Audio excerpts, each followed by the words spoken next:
Takbir!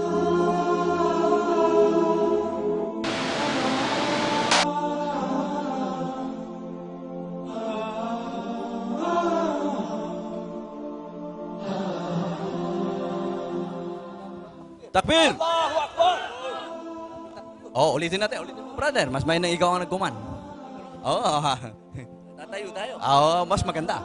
Ang gusto ko pong sabihin sa ating mga nandirito at sa mga nanonood nito, ako po at ang lahat ng nandito, kami po ay unang-una hindi po kami Shia. Pangalawa, hindi po kami Sunni. Kami po ay mga Muslim. Kami po ay nagkakaisa dahil sa Allah subhanahu wa ta'ala. At mga mahal kong kapatid, huwag po tayong sasama sa anumang kaguluhan ng mga ito. Tayo po dapat ay nagkakaisa. Hinihiling ko po ang inyong puso at damdamin na tayo po ay yumayakap sa Islam, hindi dahil sa gusto natin ng tigmaan, gusto natin ng kaguluhan, gusto nating gumanti. Hindi po.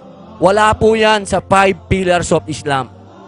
Yan lang naman po ang lagi nating pangahawakan, mga mahal kong kapatid. Tandaan po natin, sa hinaba-haba po ng pag-uusap dito, isa lang ang aming hiling sa inyo. Pangalagaan natin ang umma.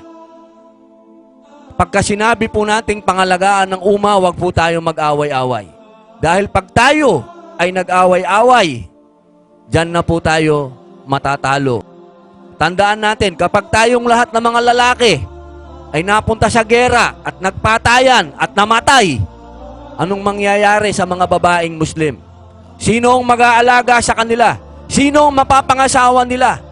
Sino kung wala ng mga Muslim? Kung naubos na ang mga Muslim, sino ang kanilang mga magiging asawa? Anong mangyayari sa kanilang mga anak?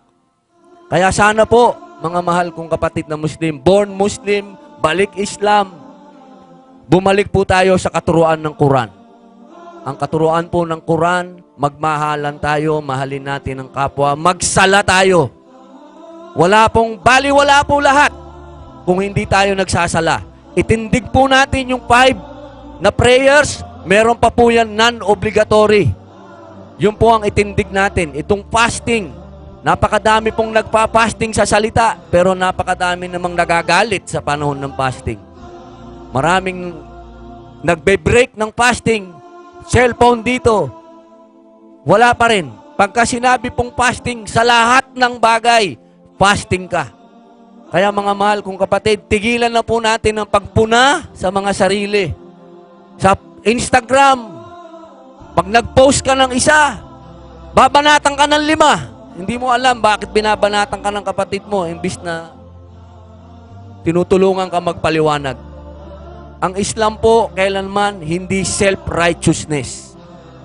Wala pong self-righteousness sa Islam. Kailangan lagi kang nagpapakumbaba. Hindi ka nagmamagaling. Hindi po ako nandito para magmagaling. Nandito po ako para makipag-sharing, makipagkapatiran. Ito po yung suwara na sinasabi. Mga mahal kong kapatid, panahon na po. Nagkakagulo na sa buong mundo. Napapanood naman ninyo ang balita. Huwag na po tayong makisama. Minsan, makikita mo sa Facebook, pray for Gaza, pray for... Hindi ko inaalis, ipagdasal natin ng mga nasa Gaza, ipagdasal natin ng mga nasa China. Pero sa ilong lang natin, ang daming mga Muslim, katakapit bahay natin. Sambuanga na lang, mga kapatid, ang daming namamatay sa Sambuanga. Ikunulong na sila sa isang lugar. May sakit.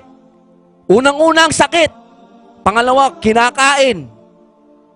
Sana po, mga mahal kong kapatid, gisingin natin ang ating mga sarili. Tingnan natin ang ating mga sarili bago natin tingnan ng iba. Yun lamang po. Allahu Akbar! Allahu Akbar! Allahu Akbar! Allahu Akbar! Allahu Akbar! Allahu Akbar! رمضان